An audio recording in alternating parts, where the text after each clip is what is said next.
As a kid, I grew up like in an entrepreneur family, right? So my parents basically made a small company. I really looked up to them, right? So a lot of the time I was always trying to start some kind of like entrepreneurial project, right? So in school, I was selling like little drawn comic books, right? Or then later on, I did like some like ad campaigns on websites, but all of that stuff was like really small fry. Eventually I got to Berkeley and, for the first little while, I focused on school. I focused on things that were going on. I kind of decided, you know what, I want to do something, right? I wanted to make some money. I didn't want to keep asking my parents for money.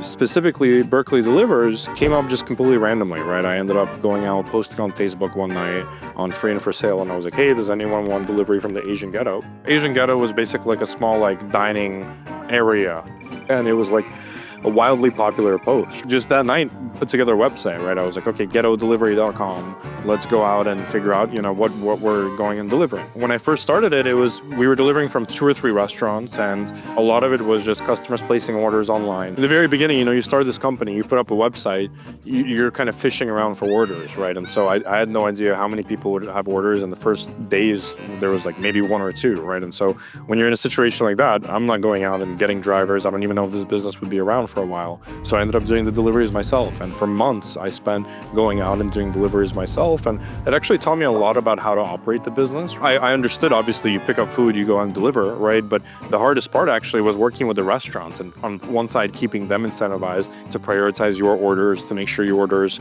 are getting to the front of the line. And at the exact same time, that handoff between the restaurant and the driver was also really important.